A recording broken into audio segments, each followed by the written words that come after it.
ओम शांति। मुझे विषय दिया गया है ब्राह्मण जीवन का सांस, उमंग और उत्साह।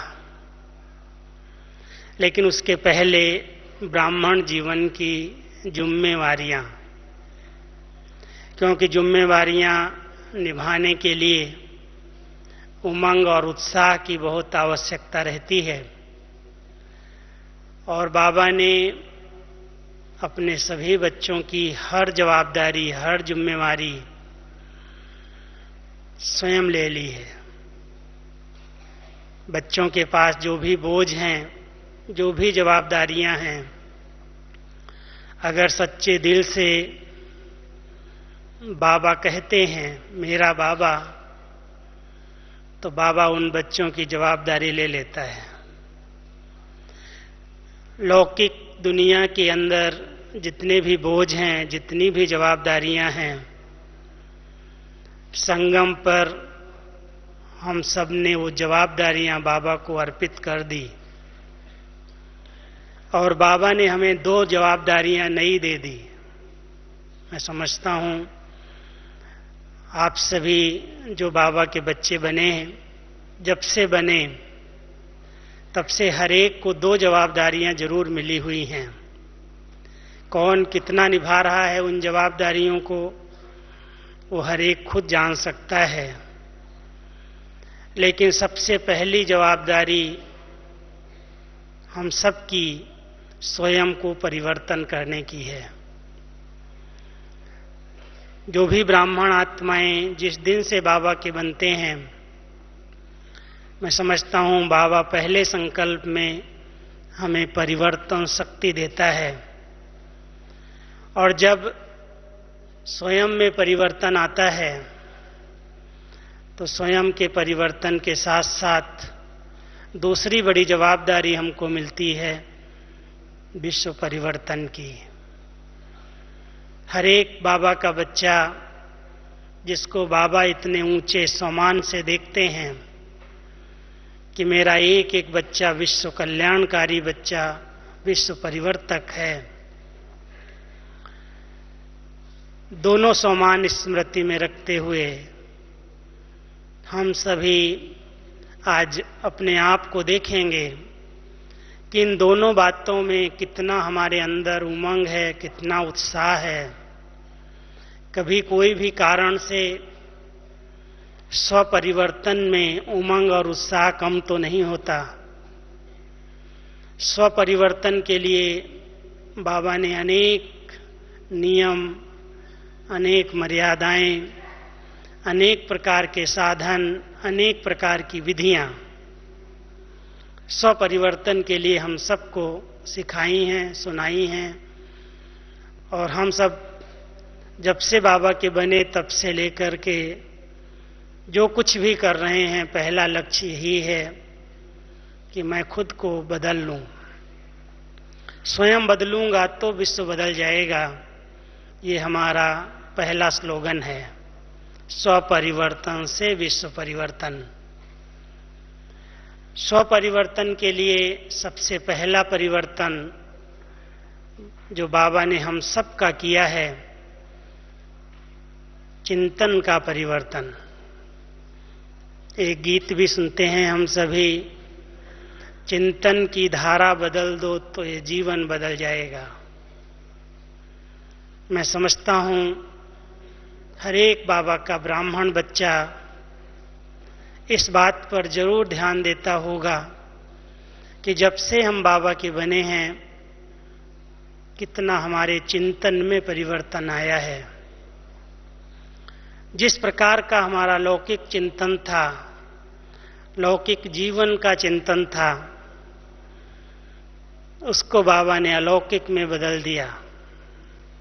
चिंतन की धारा को ही चेंज कर दिया। और चिंतन की धारा को चेंज करने के लिए बाबा ने हम सब के लिए नियम बनाया, सवेरे सवेरे बाबा की मुरली सुनो। आपके चिंतन को चेंज करने की बहुत अच्छी विधि हम सबको बाबा ने बताई है कि अगर हम बाबा की मुरली को अच्छी तरह से मनन करते हैं, उस पर विचार सागर मंथन करते हैं, तो जो भी हमारे व्यर्थ, नेगेटिव, साधारण संकल्प हैं, उन सभी संकल्पों में धीरे धीरे चिंतन में परिवर्तन आ जाता है। वैसे भी कहा जाता है, जैसा सोचते हैं वैसा बनते हैं। जिस प्रकार का हमारा चिंतन होता है, उसी प्रकार के बोल और कर्म होते हैं, क्योंकि चिंतन अथवा संकल्प बीज है और उस बीज से ही वाणी और कर्म रूपी फल अथवा फूल निकलते हैं। तो सबसे पहले हम सब की इस चिंतन धारा को बाबा ने परिवर्तन किया कि तुम एक आत्मा हो, देह नहीं हो।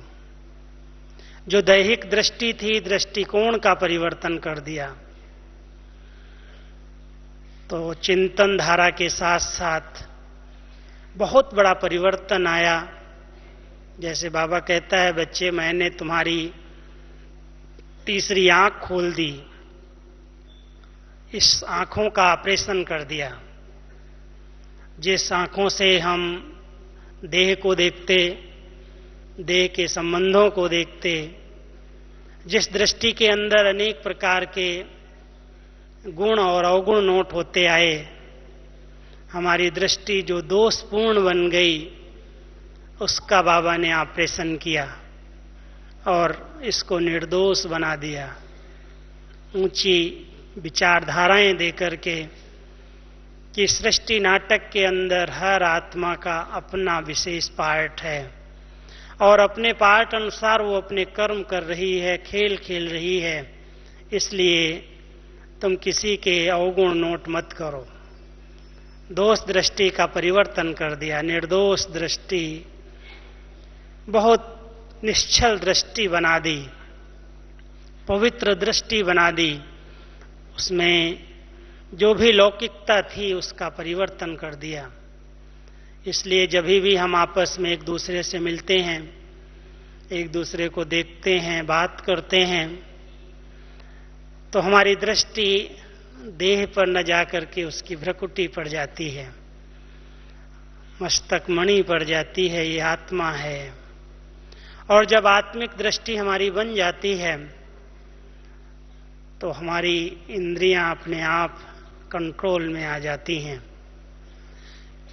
कई बार हम सब ने साकार बाबा की मुरलियों में सुना है कि बच्चे सबसे ज्यादा ये आंखें ही धोखा देती हैं।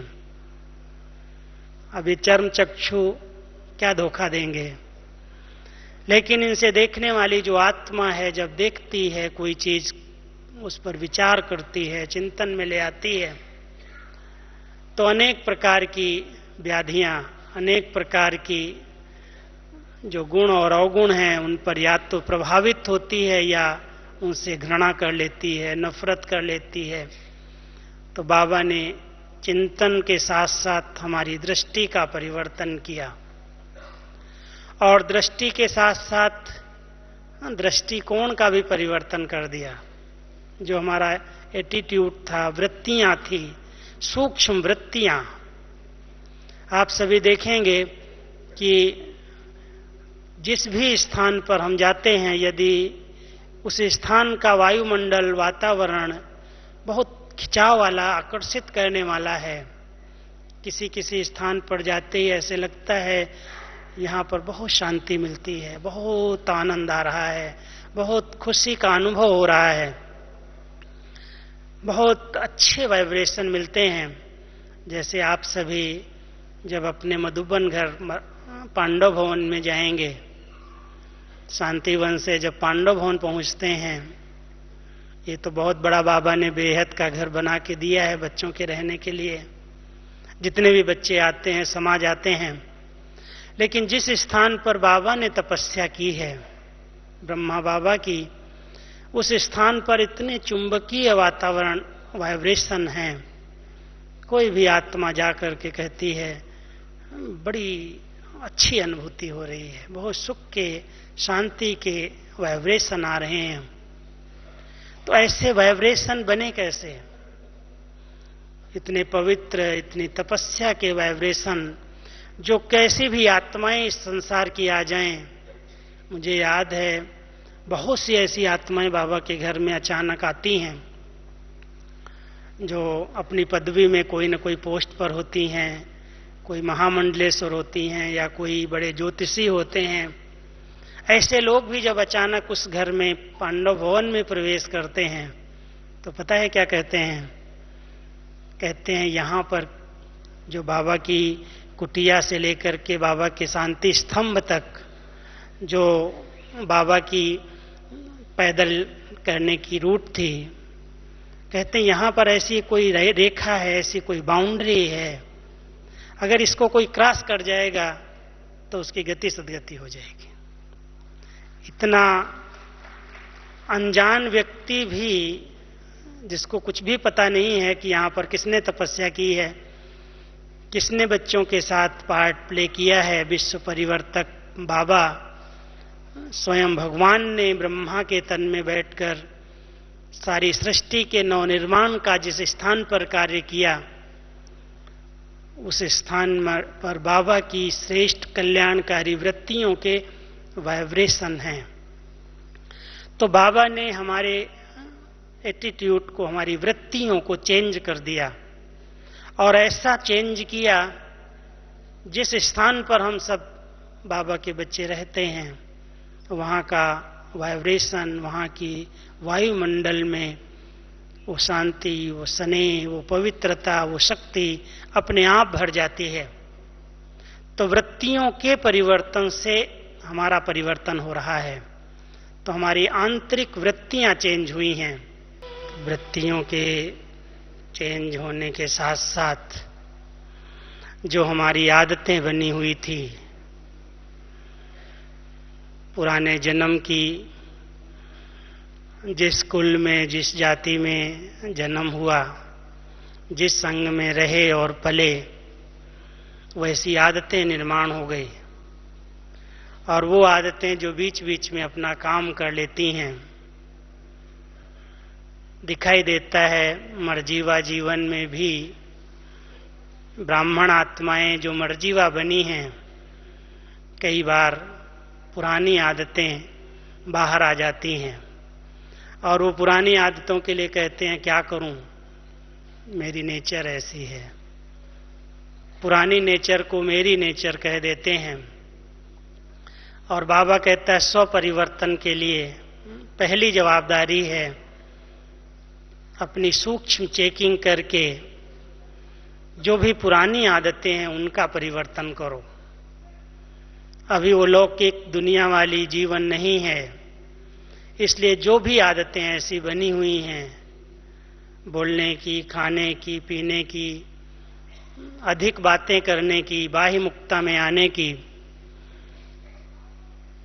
जिसमें हंसी मजाक लौकिकता दिखाई देती है, उन आदतों का परिवर्तन।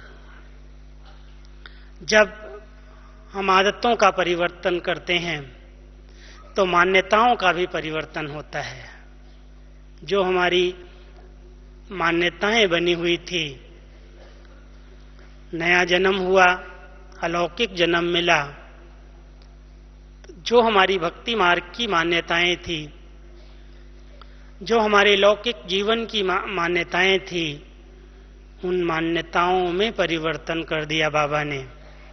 इसलिए हम सभी किस रूप में मान रहे हैं, हर एक को मानते सबको हैं। बाबा कहते मानते भी हैं और जानते भी हैं।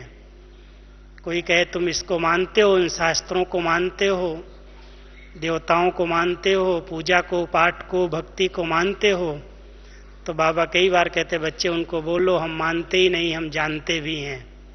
और जितनी हमने की है उतनी किसी ने भी नहीं की है, लेकिन अभी नहीं करते हैं क्योंकि अभी हमें उसका फल प्राप्त हो गया है। जो भक्ति में हम चाहते थे वो हमारी आशाएं पूरी हो गई हैं, इसलिए हमारी मान्यताएं जो कामनाओं वाली थी वो बाबा ने हमारी चेंज कर दी। अभी हम किसी के आगे मांगते नहीं हैं। इसलिए मान्यताओं में परिवर्तन कर दिया। तो स्व परिवर्तन के अंदर आप सभी चेक करना कि एक बहुत बड़ी जवाबदारी एक एक बाबा के बच्चे की है कि मैं अपने आप को परिवर्तन करूं। जिस बात में अभी तक परिवर्तन नहीं हुआ है, रहन सहन में, खान पान में, पहरवाइश में, बोल चाल में, जिसमें भी परिवर्तन नहीं हुआ है, वो परिवर्तन करके सच्चा पक्का रंग बाबा का लग जाए और हम पक्के ब्राह्मण बन जाएं। इसलिए स्व परिवर्तन की जवाबदारी हर एक की है और इसके लिए हर एक के अंदर बड़ा उमंग, उत्साह होना चाहिए। इसमें अलबेलापन, सुस्ती, बहाना, कोई भी प्रकार की रुकावट न हो। चाहे वो प्रातः क्लास में हम सभी अमृत वेले बाबा के साथ रूह रिहान करते, बाबा की मुरली स्टडी करते, पढ़ाई करते हैं। जो भी बाबा ने हमारे लिए नियम बनाए हैं, दिनचर्या बनाई है, जो हमारे लिए मर्यादाएं बनाई हैं, जो हमारे जीवन की रक्षा के लिए शिक्षाएं दी हैं, खान पान की शिक्षाएं हैं, संघ की शिक्षाएं हैं, अच्छे साहित्य को पढ़ने की, अध्ययन की शिक्षाएं हैं। कोई भी ऐसी सीन नहीं देखना, नहीं सुनना, नहीं बोलना। जिस भी शिक्षाओं के बंधन में, मर्यादाओं के बंधन में बाबा ने हम सबको बांधा है, अगर हम उन मर्यादाओं का कंगन बांध करके रखते हैं तो हम पहली जवाबदारी को संभाल रहे हैं। ये बहुत बड़ी जवाबदारी है। हम दूसरों को बदलना चाहते हैं, लेकिन बाबा कहता दूसरों को बदलने के पहले खुद को बदल लो। स्वयं को बदल करके फिर दूसरों को कहेंगे तो उसका प्रभाव पड़ेगा। इसलिए सबसे पहली ये जवाबदारी और उसके लिए अंदर का उमंग, उत्साह बहुत चाहिए। हमारी निमित्त दादियां हमेशा ही उमंग उत्साह दिलाती रहती हैं, हमेशा पूछती रहती हैं आज तुमने किस कारण से क्लास नहीं किया, क्यों योग में नहीं आए। उमंग उत्साह दिलाने के लिए कोई न कोई नवीन नया प्रोग्राम बना करके हमारे आगे रखती हैं। मुझे याद है हमारी दीदी जी थी, आप सबने सुना होगा, मुख्य पहले दीदी और दादी की जोड़ी बहुत प्रसिद्ध हुई है यज्ञ के अंदर बाबा के अव्यक्त होने के बाद। और दीदी का इतना पढ़ाई से प्यार था, योग से प्यार था, इतना उमंग था, इतना उत्साह रहता था। तो रात्रि क्लास जब होता था तो दीदी सबसे पहले आकर के कहती थी घंटी बज गई, चलो। कोई भी क्लास में एब्सेंट नहीं हो सकता है। पहले नंबर में जाकर के आगे बैठ जाती थी। खुद उमंग उत्साह में रह करके दीदी की एज 70 क्रॉस कर रही थी, लेकिन एक दिन भी दीदी के हाथ में डायरी पेन न हो ऐसा नहीं था। कह देते थे हम लोग, दीदी आपको अभी नोट्स लेने की क्या जरूरत है। कहती नहीं, जैसा कर्म मैं करूंगी, मुझे देख सब करेंगे। ये स्टूडेंट लाइफ है, मैं बड़ी नहीं हूं, मैं बुजुर्ग नहीं हूं, ये स्टूडेंट लाइफ है। सदा उमंग उत्साह में, पढ़ाई का उमंग, योग का उमंग, कोई भी प्रकार का प्रोग्राम हो, सेवाओं का हो, योग का हो, दीदी नंबर 1 सबसे पहले हाजिरी लगाने में नंबर 1 पहुंच जाती थी और सबको प्रेरणा देती थी कि सब कैसे एक्यूरेट रहो, कैसे रेगुलर और पंक्चुअल रहो। बहुत अटेंशन, एक एक पर पहरा था। बहुत छोटा परिवार था। मान लो किसी दिन किसी कारण से सवेरा अमृत वेला मेरा मिस हो गया तो दीदी ये नहीं पूछती थी तुमने आज क्यों योग मिस किया, क्यों नहीं आए। जब बुला लेती थी तो लोग डर जाते थे, क्यों बुलाया है। और पूछती थी आज तुम्हारी तबीयत ठीक है, भोजन किया है, नाश्ता किया है। अगर कहते हाँ नाश्ता किया है, भोजन किया है, तबीयत ठीक है, फिर बाद में कहती थी योग क्यों नहीं किया, क्लास क्यों नहीं किया। जब भोजन कर सकते हो, नाश्ता कर सकते हो, सब कुछ किया है, लेकिन पहला जो बाबा का नियम है, मर्यादा है, उसका उल्लंघन कर दिया। तो बहुत प्यार से शिक्षाएं दे करके हम सबकी पालना की। और वही उमंग उत्साह दादी जी के जीवन में इतना था, वो हम बताएंगे। विश्व सेवा में कैसे दादी ने हम सब में उमंग उत्साह भरा है, क्योंकि दूसरा एक जवाबदारी का ताज है हर एक ब्राह्मण के ऊपर। यही दोनों ताज अगर हम सब संगम पर धारण कर लें तो ये भविष्य में जो बाबा कहता है मैं अपने बच्चों को डबल सिर ताज बनाने के लिए आया हूं, वो डबल सिर ताज प्राप्त करने के लिए संगम युग पर ये ताज पहनना जरूरी है। पहला ताज है स्वयं का परिवर्तन, ज्ञान योग पढ़ाई धारणाएं जो भी नियम कायदे बने हुए हैं उन पर चल करके अगर हम इस जवाबदारी को समझते हैं और निभा रहे हैं, इसमें अलबेले नहीं हैं, इसमें हम दूसरों को नहीं देखते हैं, इसमें उमंग है, उत्साह है, एकदम अंदर से रहता है कि मैं पहले पहुंचूं, मैं टाइम पर जाऊं, तो एक ताज हमें मिल जाता है प्योरिटी का, लाइट का, क्योंकि इसी से आत्मा प्योर बनने वाली है। और यही चिंता यही चिंतन बाबा ने हम सबको दिया है संगम पर। एक एक बच्चे के अंदर ये अंदर से आ जाए कि यही समय है जब बाबा हमें अपने समान संपूर्ण पावन बनाना चाहता है, और पावन बना करके कहता मैं घर ले जाऊंगा, ऐसे कोई भी नहीं जा सकता मेरे साथ। अगर तुमने स्वपुरुषार्थ करके पावन बनने की मेहनत नहीं की तो फिर सजाएं दे करके भी मैं साथ ले जाऊंगा, ले जरूर जाऊंगा, छोड़ूंगा नहीं, और पावन बना करके ही ले जाऊंगा। इसलिए ये सबकी जवाबदारी है एक एक बच्चे को रियलाइज करके, महसूस करके अंदर से जो अंदर सूक्ष्म में कमियां हैं, जो संस्कार हैं, जो भी आदतें हैं, उसका संपूर्ण परिवर्तन करना ये हम सबकी अपनी अपनी पर्सनल जवाबदारी है। और दूसरी जवाबदारी जो बहुत बड़ी हम सबके सामने है, बोझ नहीं है लेकिन कदम कदम पर ध्यान है, ये जवाबदारी बाबा ने दी है, तुम्हें विश्व परिवर्तन करना है। और विश्व में एक आत्मा ही नहीं है लेकिन सारे विश्व का परिवर्तन, तत्वों सहित विश्व का परिवर्तन, बहुत बड़ा कार्य, बहुत बड़ी जवाबदारी जब किसी के पास होती है तो आप समझ सकते हैं जिसके पास बहुत जवाबदारियां होती हैं वो कितना अटेंशन रखता है, कितना ध्यान रखता है हर चीज पर। जिसका बड़ा परिवार, जिसके पास बड़ी जवाबदारियां हैं, वो बहुत ध्यान से चलता है। इसलिए बाबा हम सबको कहता है बच्चे इसमें अलबेले नहीं बनो, तुम्हें सारा विश्व देख रहा है, तुम इस जहान के नूर हो, इस जहान को परिवर्तन करने वाले हो, इसलिए तुम कोई भी ऐसा कर्म नहीं कर सकते हो जिससे बाबा का नाम बदनाम हो। विश्व परिवर्तन करने वाली आत्माएं विश्व परिवर्तक हैं, इसलिए सबसे पहला ध्यान है कि हमारे पास जो शक्तियां हैं, जैसे बाबा ने इतने बड़े इस विश्व का परिवर्तन करने का बीड़ा उठाया है, हम बच्चों की एक अंगुली बाबा के इस कार्य में लग जाए। जो जिसके पास समर्थी है, जो शक्ति है हमारे अंदर, तन की है, मन की है, धन की है, विशेषताओं की है, समय की है, पोस्ट की है, पोजीशन की है, जो भी कलयुग के अंत में संगम पर अभी तक हम सबको किसी न किसी प्रकार की शक्ति प्राप्त है, वो शक्ति, वो विशेषताएं भगवान के काम में, विश्व परिवर्तन के काम में लग जाएं।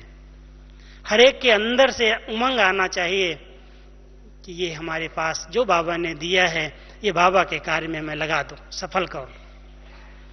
कुछ भी लग जाएगा तो उसका एक का कई गुना होकर के रिटर्न बाबा देने के लिए बंध जाएगा।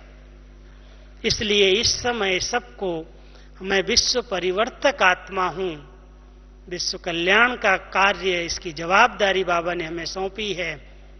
तो आप सबको मैं बता रहा था कि दीदी ने हम सबको एक सौन्नति का ताज खुद पहन करके पहनाया, और हमारी दादी जी, दादी प्रकाश मणि जी, जो मुख्य प्रशासिका के रूप में इतना बड़ा सेवाओं का विस्तार किया, उन सब के पीछे एक ही दादी के अंदर एक जीवंत उमंग था, उत्साह था।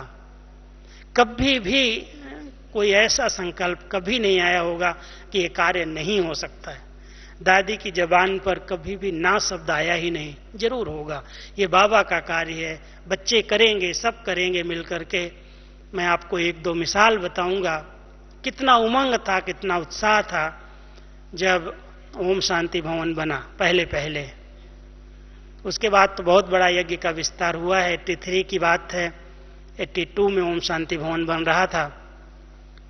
हम लोग बहुत थोड़े मधुबन में थे और उस समय यज्ञ में कोई इतना बच्चे नहीं थे, विस्तार नहीं था सेवाओं का। जब ओम शांति भवन बनने लगा तो उसके आर्किटेक्ट, उसके इंजीनियर, उसके मिस्त्री, उसके मजदूर, दादी जी ने कहा कि हमारे सब बाबा के बच्चे कर लेंगे, कोई जरूरत नहीं पैसा दे करके करने की। और एकदम चट्टान थी, पहाड़ था पांडव भवन के सामने। उसको सवेरे सवेरे अपने भाई ड्रिल करके पत्थर तोड़ते थे और शाम के समय दादी कहती थी चलो पांडव, चलो शक्तियां, और खुद आगे आगे खड़ी हो जाते थे। सब पहाड़ कहते थे, अरे बंदरों ने तो पुल बांध दिया था, हनुमान एक अंगूठी पर अंगुली पर पहाड़ उठा लाया था। ये पांडवों की सेना, ये शक्तियों की सेना क्या नहीं कर सकती है। और 1 साल के अंदर बिना किसी मजदूरों के थोड़े से भाई बहनों ने इतना सुंदर ओम शांति भवन बनाया। डेट पहले से फिक्स कर दी कि 8 फरवरी को इसका ओपनिंग होगा, 83 में, 83 में।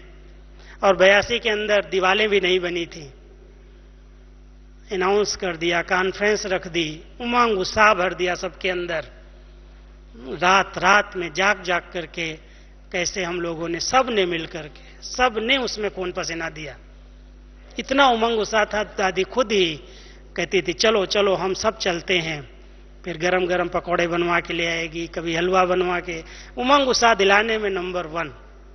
एक बात रही, लेकिन ऐसे अनेक, जितनी छतें पड़ी होंगी, जितने कार्य हुए होंगे यज्ञ के शुरू में 83 तक, उसके बाद बहुत बड़ा चेंज आ गया, परिवर्तन आया, बहुत करने वाले आ गए। लेकिन पहले हर छत, हर मकान के अंदर सभी जो मधुबन के समर्पित थे और जो सेवा में आते थे, जो मधुबन में आते थे, वो सब ने अपनी अंगुली लगाई और इतना बड़ा कार्य, इतना बड़ा यज्ञ की स्थापना में, विस्तार करने में सब ने सहयोग दिया, जिसके फलस्वरूप आज वहां इतने अच्छे वाइब्रेशन हैं, इतनी अच्छी शक्तियां हैं, जो जाते ही खुशी का, आनंद का, शांति का, प्रेम का, उमंग का एक वातावरण मिलता है और आत्मा उसी उमंग में आ जाती है।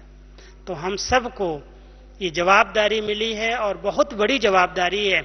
लेकिन इसके लिए हम सब हमेशा एक बात याद रखें कि निमित्त रह करके निर्माण के कार्य में हम योगदान दें।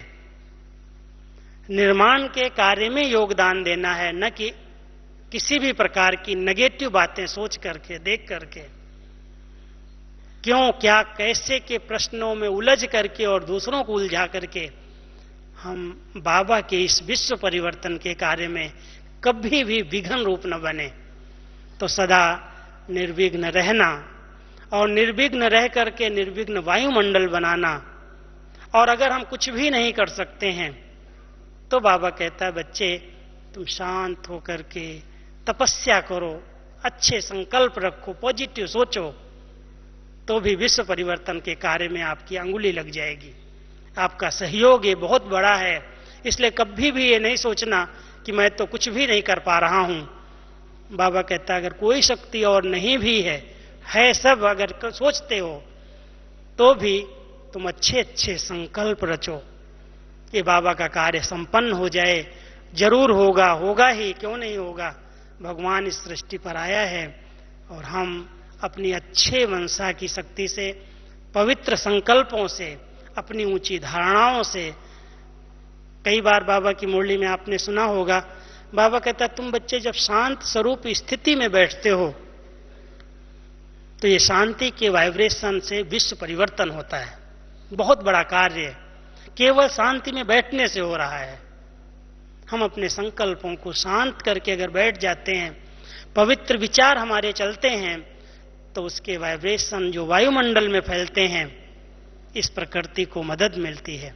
इस प्रकृति को परिवर्तन करने में हमारे शांत स्वरूप के स्मृति के संकल्प, योग के संकल्प, हमारी साधना, हमारी त्याग वृत्तियां बहुत बड़ा योगदान दे रही हैं। लेकिन कई बार इतने बड़े विश्व परिवर्तन की जवाबदार आत्माएं क्या करती हैं?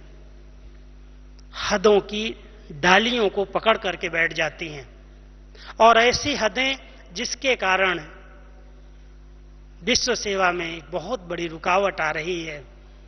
विश्व परिवर्तन के कार्य में ये मेरी एरिया, ये तेरी एरिया, यहां तू क्यों आया, ये तुम क्यों आई, ये बहुत बड़ा तेरा और मेरा जो है, बाबा कहता बच्चे यही एक विश्व परिवर्तन में अभी तक हदें हैं।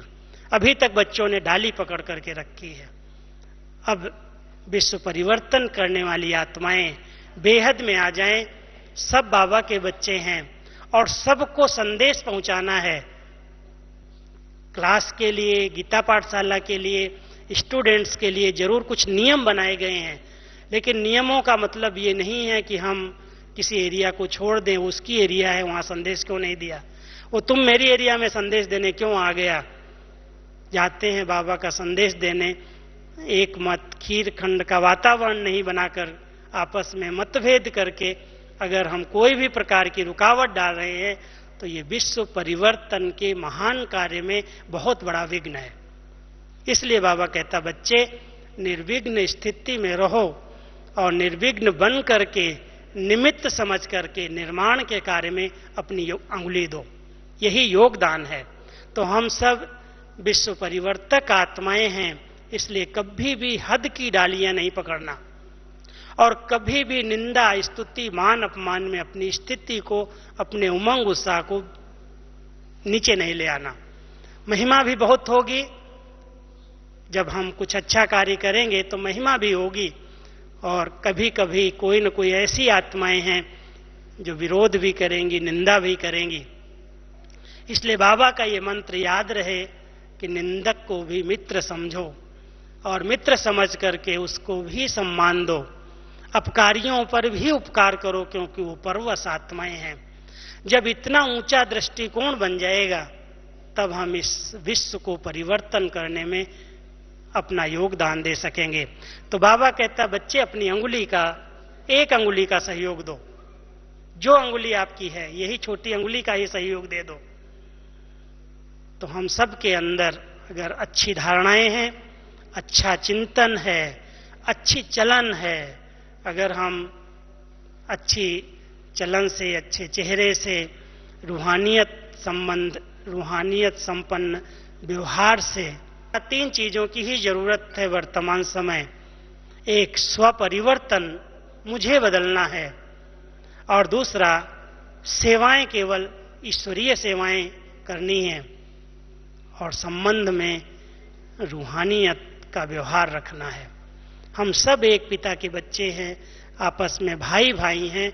इतना रूहानी स्नेह से आपस में एक मत होकर के, एकता के सूत्र में बंध करके, स्नेह संपन्न व्यवहार करके, खीर खंड हो करके, एक दूसरे की बात सुन करके, अपने को मोड़ करके अगर हम बाबा के कार्य में सहयोगी बनेंगे तो ये विश्व परिवर्तन में समय नहीं जाएगा, बहुत जल्दी बाबा का ये कार्य संपन्न होगा। ऐसी बाबा की हम सभी बच्चों में आशाएं हैं। तो मैं समझता हूँ बीती कोई भी ऐसी बातें हैं तो उनको बिंदी लगा करके, बीती सो बीती करके, होली सो होली, अब हम फिर से बाबा के समान होली बनकर बाबा के साथ होली मनाएंगे। ओम शांति।